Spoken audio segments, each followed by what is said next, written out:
Good day to you. This is George, the GMAT tutor from Semantics.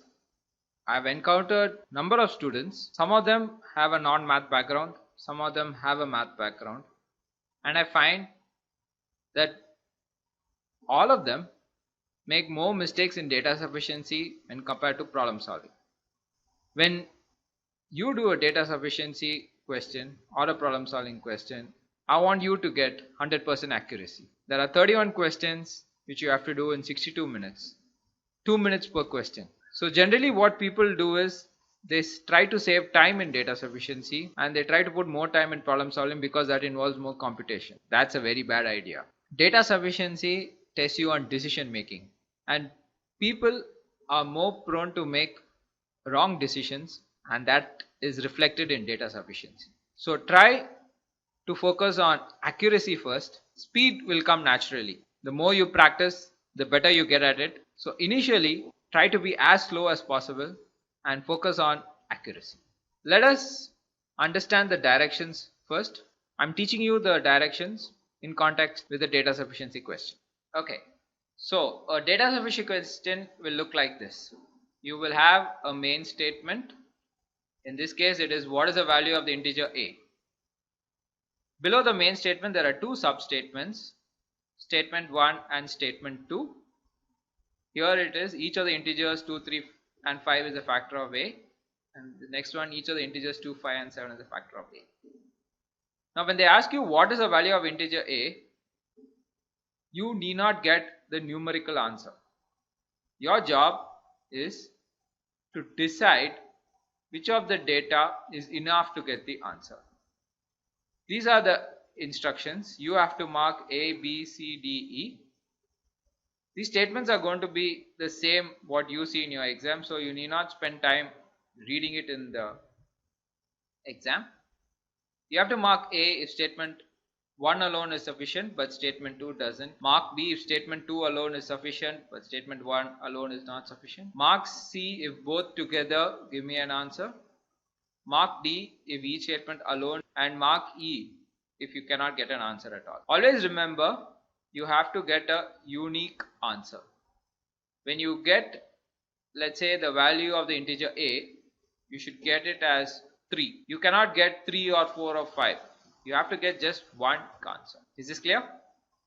So the way I teach math is I teach math through pictures, diagrams, and I find that people who have a non-math background are able to understand and apply the strategies faster if I teach them through pictures than equations and steps.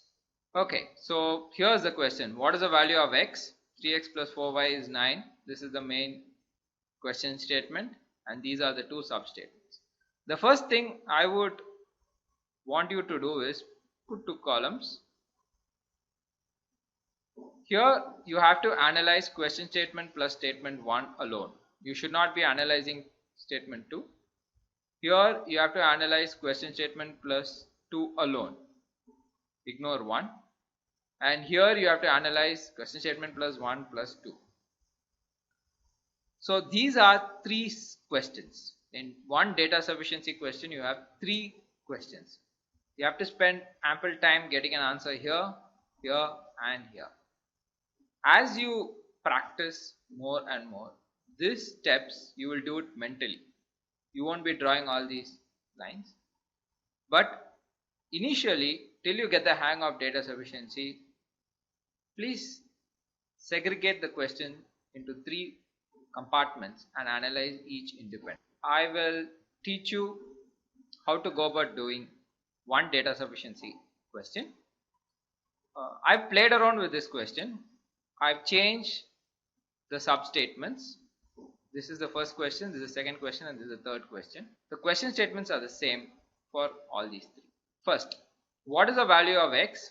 3x plus 4y is 9. 5x plus 6y is 10.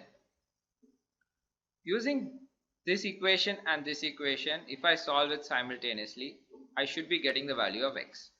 So can I get an answer? Yes, I can get an answer. Now using 3x plus 4y is 9 and 6x plus 8z is 10. Can I get an answer? No, because here it's x and z, here it's x and y, not possible. If I club all the three statements, 3x plus 4y is 9, 5x plus 6y is 10, 6x plus 8z is 10. Yes, I can club it and I can still get an answer. Now here, as per the directions, you have to mark A, and here you have to mark C. Now which one will you mark? I have presented in front of you an order. Whenever there is a tie, you have to follow this order. The first preference would go for D, second preference would go for A or B, third one is C, fourth one is E. In this case, A is correct and C is correct. If you mark C, it's wrong because A is of a higher preference than C. So the answer for this question is A. Keep this and apply it for every data sufficiency question. Now let's go to the second question. 5x plus 6z is 10, 6x plus 9y is 10. If I look at question statement plus 1 and 3x plus 4y and 5x plus 6z, I cannot get an answer. 3x plus 4y is equal to 9 and 6x plus 9y, yes, I can get an answer. 3x plus 4y is 9 and clubbing all the three, yes, I can get an answer. So the answer for this question is B. Let's look at the third question. 3x plus 4y is 9 and statement 1, no, because this is x, this is z, this is x, this is y, not happening. 6z plus 9y and 3x plus 4y, no. There are two variables here, x and y, and there are z and y, not happening. If I club all the three equations, I can eliminate z and I can get an equation in x and y. So let me take 5x plus 3z is 10, 6z plus 9y is 10. Multiply into 2 the first equation, into 1 the second equation. I'll get 10x plus 6z is 20, 6z plus 9y is 10. Subtract both the equations, 6z, 6z cancel. So I'll get 10x minus 9y is equal to 10. I got this equation and I got the question statement. I can solve it and I can get an answer. So the answer for this question is C. Okay. Now let us proceed further and try 3 more questions. What is the value of x? 6x plus 8y is 9. 5x plus 6y is 10. Here it's x and y. Here it's x and y. Yes, I can get an answer. 6x plus 8y, 2x plus 9y. Yes, I can get an answer. Now here, using question statement plus statement 1, I will get some answer for x. Using question statement plus statement 2, I'll get another answer for x. These two answers may be the same, may be different. Initially I told you we have to get a unique answer. The unique answer is only with respect to one statement. Here even if you get two answers, it's alright. So here looking at option D, that is independently you can get an answer with each statement. That is what you should be marking. So D is your answer. Okay, let's go to the next question. 5x plus 6y is 10 and 6x plus 8y. Yes. 6x plus 8y is 9. 3x plus 4y is 10. Can I get an answer? If you look at the second statement, 3x plus 4y is 10. I multiply it into 2. I'll get 6x plus 8y is 20. If you see this equation and this equation, both the equations are the same. So GMAT data sufficiency has a lot of traps, and this is a relatively easy question, but still people make mistakes because they tend to overlook small data like this and go wrong. So be careful, you won't get an answer here. So the answer for this is A. 5x plus 3z is 10, 6x plus 8y, here I have x and y, here I have x and z, not happening. Z and W, X and Y, not possible. And if I club everything, not possible.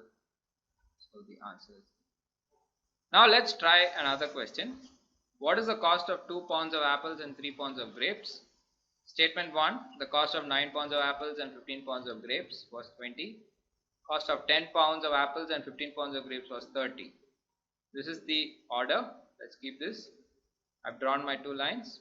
So first I'm going to analyze question statement plus statement 1. I have to write this in the form of an equation. So the equation is 9a plus 15g equals 20. Generally I'll tell all my students to write it as a for apple and g for grapes instead of x and y, because later I won't have a confusion what is x, what is y. Let me look at the next statement. 10a plus 15g is 30. Now with this 9a plus 15g is 20, can I get an answer? No. With this 10a plus 15g, can I get an answer?